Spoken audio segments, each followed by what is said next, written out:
Darren with Rhode Island Telephone, and I'm here to give you a basic overview of our new time frame setup.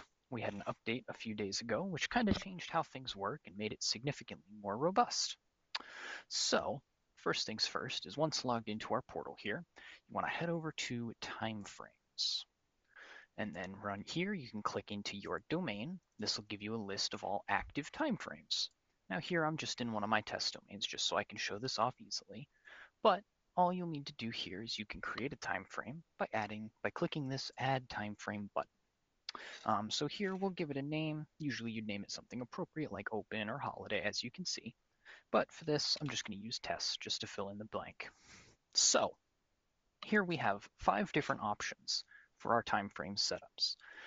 First things first is we have Always. So this is similar to the default time frame. It's always active, so if this time frame is found at the top of a list, it will always be followed, and nothing below it will ever even be looked at by the system. Next up, we have Days of the Week. Once you select Days of the Week, you can see it pulls up this little tab here. From here, you can check off all the days that you guys want this time frame to be active. This tends to be basically useful for like open and close, so you'd set this up for your open hours weekly, depending on your own hours. From here, you could check off, say, Monday, Tuesday, Wednesday, Thursday, Friday. By default, it'll go 8 to 5 p.m. You can type in the times that you want and push enter to set it, or you can use the time picker here. There you go. So here you can just click into it and you can scroll through the times if you'd like to do it that way. If you have, say, something like a break for lunch during a certain day, what you would do is say your lunch is at 12 p.m. So we'll go ahead and set this to 12 p.m. and then we'll click the little green plus. This will give us a second set of boxes for that day. So say you're on lunch from 12 to 1. We'll set the second set to start at 1 p.m. And then we'll say you're closed at 5 p.m.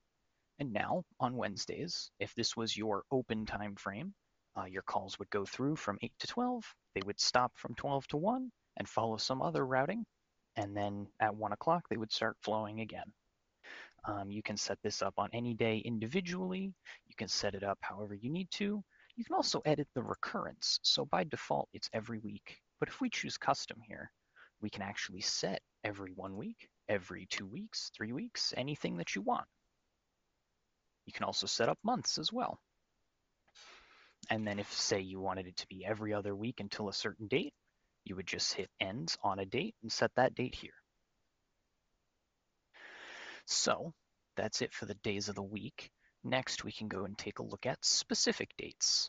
So this is what we primarily used for our holidays before this update.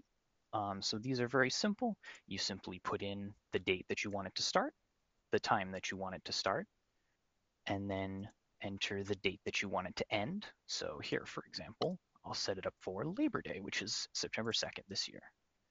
So we'll put 9/2/24, start at the beginning of the day, and then we'll be closed that whole day, for example. So I would set it to 9/2/24 at 11:59 p.m. Go ahead and click that little plus button, and now it's been added. From there, you would just click Save, and that'll create the time frame with that entry. You can set up multiple dates in here. So if you had a list of holidays, you could go through and set all of them up that you'd like.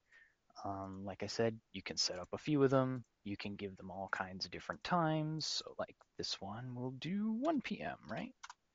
From 1 p.m. to 2 p.m.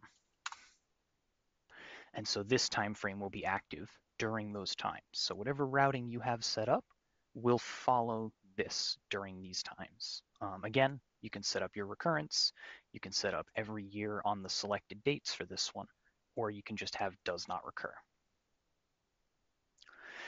Next up is our new holidays selection. So this is where a lot of the new features are.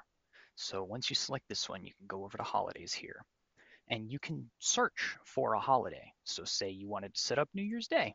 Well, New Year's Day on 2025, the next one, is on a Wednesday.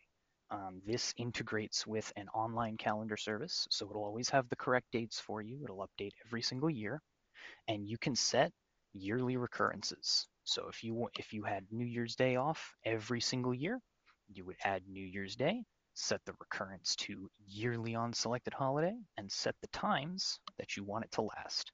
Most holidays will be all day, so 12 a.m. to 11:59 p.m. will be all day. You can add as many or as few of these holidays as you want, and then once you have them in there, you can also come over here to the Observed Holidays section. So this is where you can actually customize how you observe your holidays. So say a holiday falls on a Sunday. Do you want it to be observed on the next workday?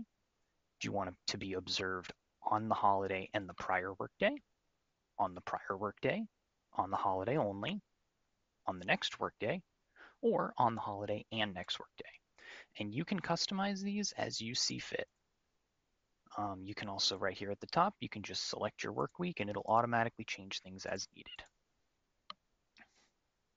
This will help when it comes to setting up these holidays, because then you can pretty much just set them and forget them as long as they're recurring holidays.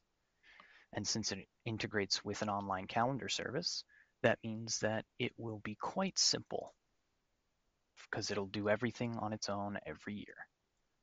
And then finally, we have our new custom type. So now the custom type doesn't give you a tab. You have to create it as a custom first. So let's go ahead and save this. And now, as you can see, it's opened it up for me, and I can have all three of days of the week, specific dates, and holidays set up in this one time frame.